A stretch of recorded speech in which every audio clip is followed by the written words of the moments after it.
we looked at it and we think European sports is probably 20 years behind U.S. sports in terms of sophistication on the commercial side, sophistication on the data side. I had one super high-level sporting director at the world's biggest top 3 club tell me when I asked about their approach to data, and he said, the data's my eyes. I pick players on my eyes. He has 6 scouts, no data. Again, using at least some of the data points we know of the good sports teams in any league here, there's 10, 20, 30 data analysts, and there's wide use of data. So, that's one analogy, one place where we think there's a lot of runway, in terms of European sport. I think Liam Rosenior is a terrible manager. Listen, I don't think he's terrible, but I do. As I said yesterday, I think the Chelsea Football Club is just a bit big for him. Like, Ruben Amorim is not an awful manager, but Man United was too big for him. He's not an awful manager. You say Man United was too big, but Ruben Amorim could have quite easily, if he was a good manager, seen the formation wasn't working and changed it to a 4. So you think he's an awful manager? No, I do think he's an awful manager. No, but I don't understand. But why a good manager, even a non-league manager, even someone playing Football Manager, would have seen, results aren't working, let's change it. And I can watch the game, Man United, I can watch through at the back, and I've never been a manager, I've never been a player, but even I know that 3 doesn't work. And if he was a good manager, he would have worked it out himself. So I just think, because he got success at Sporting, playing the same system. Man United are 3rd. Yeah, with the same players. And that's my point. And Michael Carrick ain't going to be manager of the season. No, but I think that the club for Ruben Amorim is just too big for him. That's why he didn't get results. Mate, give it a go. But he's not a bad Play 4 at the back, mate. He's not a bad manager. But he is a bad manager. No, I just think he's a bad manager. Play 4 at the back, mate. No, it's not. I don't think he's a bad manager. He dropped Kobe Mainu. And Kobe's been brilliant since he came back. Okay, but that's just maybe. But that might be partly down to Ruben Amorim and partly down to Kobe's attitude and his brother wearing stupid T-shirts. Well, why is his attitude like that? Because he's falling out with the manager. No, that's not always the manager's fault. Sometimes, and that's the problem. I'm sorry, mate. Ruben Amorim has been shown to have been a charlatan for the way Man United are playing now with the same players under a manager with very little experience in the Premier League. Yeah, but my point is that at Sporting he was very good, which is why he got that managerial job. Like, Man United wouldn't have given it to him if he was an awful manager. I don't know. The managers do get jobs if they're awful. Like who? Give me one example. Ange Postecoglou. He's obviously not awful. He won Spurs' trophy the first time. That's the anomaly.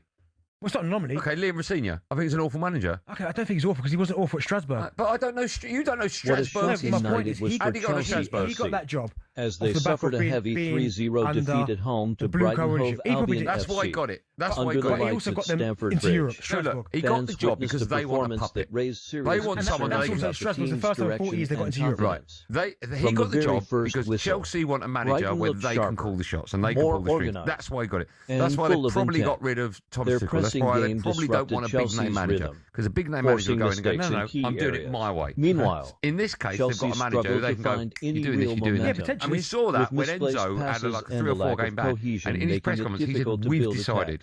Now, a great manager or a top manager or someone that's in charge of a club will never use the word we've decided. I'm in charge. Buck stops with me. Instead of responding, Chelsea appeared shaken, allowing their opponents to grow even stronger. The second goal followed soon after, exposing gaps in Chelsea's defensive structure and leaving the home crowd stunned. In attack, Chelsea once again looked blunt. Chances were few and far between, and when opportunities did arise, they lacked the composure to convert. The absence of a clinical edge in front of goal continues to be a major issue, one that has now cost them dearly in multiple matches. The third goal effectively sealed the result, and by that point, frustration inside Stamford Bridge was clear. Fans voiced their disappointment, knowing that this was not the level expected from a club of Chelsea's stature. The atmosphere turned tense, reflecting the growing concerns surrounding the team. Manager Liam Rosenior will undoubtedly face tough questions after this performance. Tactics, team selection, and overall mentality are all likely to come under scrutiny as pressure continues to mount. For the players, this defeat must serve as a wake-up call. There is no hiding from a result like this, especially at home. A response is urgently needed if Chelsea are to salvage their season. This was more than just a loss, it was a statement performance from Brighton and a worrying sign for Chelsea. The fans have enjoyed the success that we created at the football club, winning trophies, being successful. an owner that invested so much into the football club, absolutely did everything for the football club.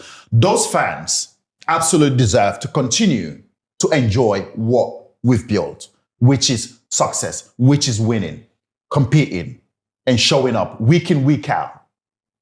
Right now, it's like we all accept who we are. We lose a game, oh, it's fine. We lose a game, oh, it's fine. It's not fucking okay. It's not okay. It's not fine. Chelsea Football Club is not that club. This is a football club that's been built as a machine to win, to keep winning, to keep being successful. And in the past few years, the acceptance of becoming this yo-yo football club is what is happening right now. And last week we talked about it.